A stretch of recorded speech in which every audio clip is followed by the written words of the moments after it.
नमस्कार फ्रेंड्स, आप सभी का स्वागत है हमारे YouTube चैनल सक्सेस गुरुकुल पर। तो आज हम एक और नई क्लास लेकर आ चुके हैं आप सबके लिए। आज की क्लास इस संबंधित है मॉडर्न हिस्ट्री से। मॉडर्न हिस्ट्री की ये नई क्लास है। इसमें आज हम करने वाले हैं आज़ाद हिंद फौज, बेबेल योजना, कैबिनेट मिशन योजना, संविधान सभा का निर्माण, इन सबसे संबंधित जितने इम्पोर्टेंट प्रश्न बनने वाले हैं परीक्षाओं में उन्हें हम कवर करने वाले हैं। तो इससे पहले हमने मॉडर्न हिस्ट्री की 17 क्लासेस करी है। उनके माध्यम से लगभग अब हम मॉडर्न हिस्ट्री के अंतिम क्लास की ओर पहुंचने ही वाले हैं। कल की क्लास जो होगी वो लास्ट क्लास होगी। अभी एक टॉपिक बचेगा, जो बचेगा क्या, भारत की स्वतंत्रता अधिनियम से संबंधित। इसके अलावा पूरे का पूरे टॉपिकों को हमने टॉपिक वाइज जो है पूरे मॉडर्न हिस्ट्री को कंप्लीट कर दिया है। तो आप इसकी प्लेलिस्ट में जाकर अपने हिसाब से स्पीड को एडजस्ट करके देख सकते हैं। 1.5x में भी करके देख सकते हैं, 2x में भी देख सकते हैं। जिस तरह आपको सुविधा लगे पूरी प्लेलिस्ट से आपको पूरे टॉपिक को आप रिवीजन कर सकते हैं, वो भी बहुत फास्ट तरीके से। तो आइए देखते हैं प्रश्नों को कि आज़ाद हिंद फौज का गठन किस वर्ष किया गया था। आज़ाद हिंद फौज का जिनका जो है प्रमुख बनाया गया था सुभाष चंद्र बोस को। तो आज़ाद हिंद फौज का जो गठन होता है वो होता है 1942 ईस्वी में। नेक्स्ट प्रश्न है कि आज़ाद हिंद फौज का विचार सर्वप्रथम किसने सुझाया था। तो आज़ाद हिंद फौज का जो सर्वप्रथम विचार सुझाया जाता है वो सर्वप्रथम सुझाया जाता है मोहन सिंह के द्वारा। कैप्टन मोहन सिंह के द्वारा आज़ाद हिंद फौज का विचार सर्वप्रथम सुझाया गया था। नेक्स्ट प्रश्न है कि जुलाई 1943 में रास बिहारी बोस ने आज़ाद हिंद फौज की कमान किसे सौंपी थी। तो जब 1943 में नेताजी सुभाष चंद्र बोस को क्या है आज़ाद हिंद फौज का प्रमुख यानी कैप्टन बना दिया जाता है। नेताजी सुभाष चंद्र बोस ने स्वतंत्र भारत की में अस्थायी सेना का गठन कहाँ किया गया था। तो स्वतंत्र भारत की अस्थायी सेना का जो गठन होता है वो किया गया था सिंगापुर में। सुभाष चंद्र बोस ने रानी झांसी रेजिमेंट के नाम से एक महिला रेजिमेंट का गठन किया था। आज़ाद हिंद फौज के 3 अन्य ब्रिगेडों के नाम सुभाष ब्रिगेड, नेहरू ब्रिगेड और गांधी ब्रिगेड रखे गए थे। तो जो सुभाष चंद्र बोस ने आज़ाद हिंद फौज में कुल 4 ब्रिगेड का गठन करते हैं। तो उनमें एक तो महिला ब्रिगेड थी, महिला ब्रिगेड का नाम रखा गया था रानी झांसी रेजिमेंट, और 3 जो अन्य ब्रिगेड थे उनका नाम रखा गया सुभाष ब्रिगेड, नेहरू ब्रिगेड और गांधी ब्रिगेड। किस देश के द्वारा सुभाष चंद्र बोस को अंडमान एवं निकोबार द्वीप सौंपा गया था। तो वो जापान देश के द्वारा जो है सुभाष चंद्र बोस को अंडमान एवं निकोबार द्वीप सौंपा गया था। सुभाष चंद्र बोस के द्वारा अंडमान एवं निकोबार द्वीप का नया नामकरण क्या किया गया। तो सुभाष चंद्र बोस द्वारा अंडमान तथा निकोबार का नया नामकरण किया जाता है शहीद द्वीप और स्वराज द्वीप। 6 जुलाई 1944 को आज़ाद हिंद फौज के रेडियो के एक प्रसारण में महात्मा गांधी को संबोधित करते हुए सुभाष चंद्र बोस ने कहा कि भारत की स्वतंत्रता के लिए अंतिम युद्ध प्रारंभ हो चुका है। राष्ट्रपिता, भारतीय स्वतंत्रता के इस पवित्र युद्ध में हमें आपका आशीर्वाद चाहिए। तो इसमें जो सबसे इम्पोर्टेंट है, जब उन्होंने संबोधित किया था गांधी जी को, तो उन गांधी जी के लिए उन्होंने राष्ट्रपिता शब्द का प्रयोग किया था। तो गांधी जी को जो राष्ट्रपिता की उपाधि है वो किसके द्वारा दी गई थी। तो सर्वप्रथम सुभाष चंद्र बोस ने उन्हें राष्ट्रपिता कह के संबोधित किया था। नेक्स्ट है कि भारतीय स्वतंत्रता अधिनियम के दौरान किसने द फ्री इंडियन लीजन नामक सेना बनाई। द फ्री इंडियन लीजन नामक सेना बनाई थी नेताजी सुभाष चंद्र बोस ने। दिल्ली चलो, जय हिंद, तुम मुझे खून दो, मैं तुम्हें आज़ादी दूंगा नारा किसने दिया था। ये नारे दिए गए नेताजी सुभाष चंद्र बोस के द्वारा। दिल्ली चलो, जय हिंद, तुम मुझे खून दो, मैं तुम्हें आज़ादी दूंगा। सुभाष चंद्र बोस को देश नायक की उपाधि किसने दी थी। तो सुभाष चंद्र बोस को देश नायक की उपाधि प्रदान की थी रविंद्रनाथ टैगोर ने। महात्मा गांधी जी के द्वारा सुभाष चंद्र बोस को देशभक्तों का देशभक्त की उपाधि दी गई थी। नेक्स्ट है कि वर्ष 1945 में सरकार के प्रति निष्ठा न रखने के आरोप में किसके ऊपर लाल किला मुकदमा चलाया जाता है? तो 1945 में जो है लाल किला का मुकदमा चलाया गया था आज़ाद हिंद फौज के ऊपर। आज़ाद हिंद फौज के ऊपर जो है लाल किला मुकदमा, ये पूछा जा सकता है पेपर में कि लाल किला मुकदमा का संबंध किससे है? तो वो संबंधित है आज़ाद हिंद फौज से, जिनके ऊपर ये मुकदमा चलाया जाता है। तो इसमें क्या पूरा मामला था कि ब्रिटिश सरकार द्वारा आज़ाद हिंद फौज के सैनिकों एवं अधिकारियों को गिरफ्तार कर नवंबर 1945 में दिल्ली के लाल किले में उन पर मुकदमा चलाया। 3 अभियुक्त, जिनमें प्रेम सहगल, गुरबख्श सिंह ढिल्लो और शाहनवाज खान को फांसी की सजा तथा राशिद अली को 7 वर्ष के कारावास का दंड निर्धारित किया गया, परंतु बाद में जनता के भारी विरोध के कारण उन्हें दोष मुक्त कर दिया गया। तो 3 अभियुक्त कौन कौन से बनाए गए थे आज़ाद हिंद फौज के? तो एक थे प्रेम सहगल, दूसरे से गुरबख्श सिंह ढिल्लो और तीसरे थे शाहनवाज खान। किस वायसराय के द्वारा आज़ाद हिंद फौज के अभियुक्तों को क्षमा कर दिया जाता है? तो लॉर्ड बेवेल के द्वारा जो आज़ाद हिंद फौज के अभियुक्त बनाए गए थे, जिनका हमने नाम अभी बताया, उनको क्या है, क्षमा कर दिया जाता है। वर्ष 1945 में CR फार्मूला किसके द्वारा प्रस्तुत किया गया? तो वर्ष 1945 में सी राजगोपालचारी के द्वारा जो है CR फार्मूला प्रस्तुत किया जाता है। भारतीय राजनीतिक गतिरोधों को दूर करने के लिए बेबेल योजना कब प्रस्तुत की गई? तो बेबेल योजना उस समय के वायसराय लॉर्ड बेबेल के द्वारा 14 जून 1945 को बेबेल योजना प्रस्तुत की गई। बेबेल योजना पर विचार करने के लिए आयोजित शिमला सम्मेलन में कांग्रेस की ओर से किसने प्रतिनिधित्व किया था? तो कांग्रेस की ओर से शिमला सम्मेलन में प्रतिनिधित्व किए थे मौलाना अबुल कलाम आज़ाद। नेक्स्ट है कि भारतीय राष्ट्रीय कांग्रेस लगातार 6 वर्षों तक अध्यक्ष रहने वाले व्यक्ति कौन है? तो वो है मौलाना अबुल कलाम आज़ाद। तो जैसे जब 1942 में भारत छोड़ो आंदोलन प्रारंभ होता है, इसके बाद लगातार जो है कांग्रेस के अध्यक्ष कौन रहते हैं? तो वो मौलाना कलाम आज़ाद ही रहते हैं। नेक्स्ट, आज़ाद हिंद फौज के विरुद्ध मुकदमे कांग्रेस द्वारा गठित आज़ाद हिंद फौज बचाव समिति के अध्यक्ष कौन थे? वो थे भूला भाई देसाई।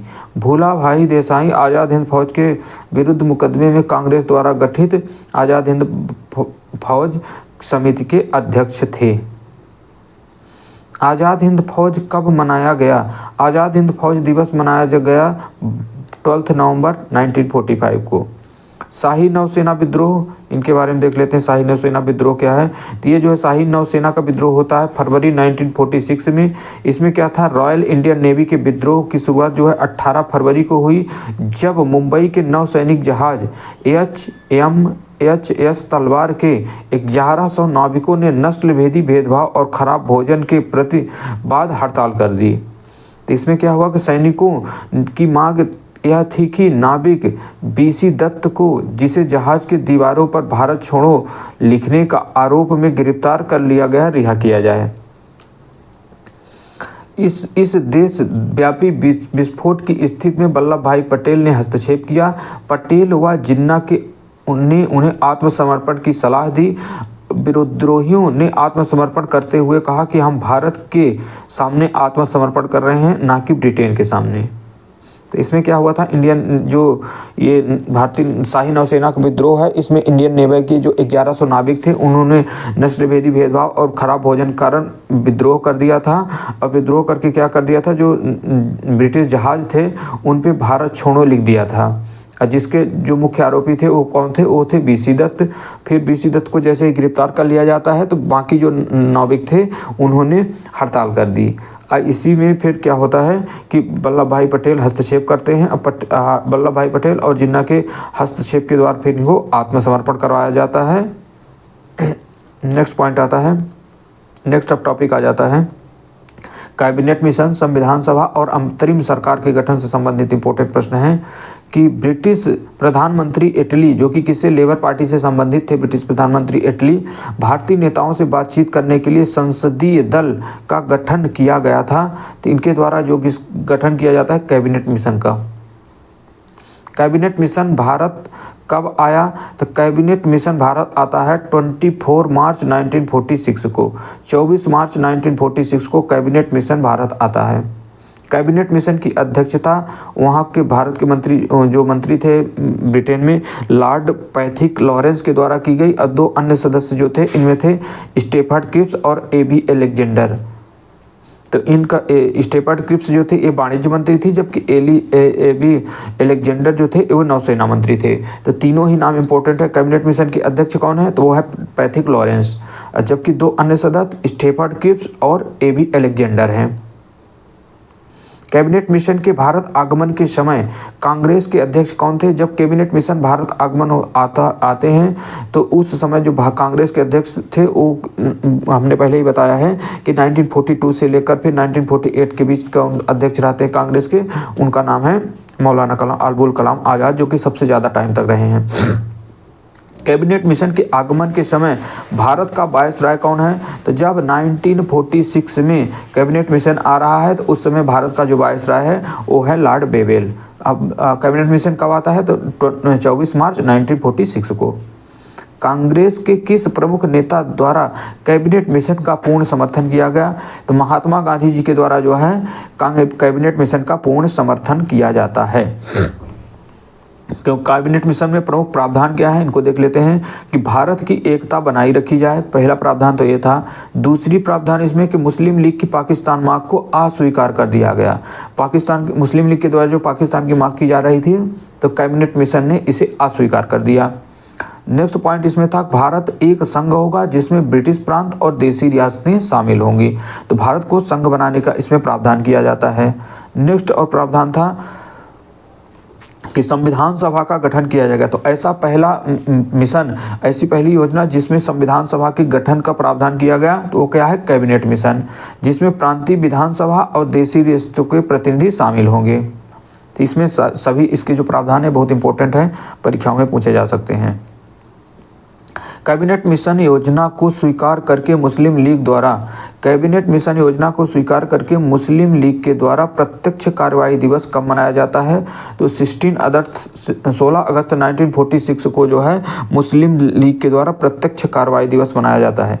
ये क्वेश्चन अभी बीपीएससी प्रीलिम 70वीं प्रीलिम में पूछा गया था कि मुस्लिम लीग के द्वारा प्रत्यक्ष कार्रवाई दिवस कब मनाया जाता है, तो वो था 16 अगस्त 1946 को।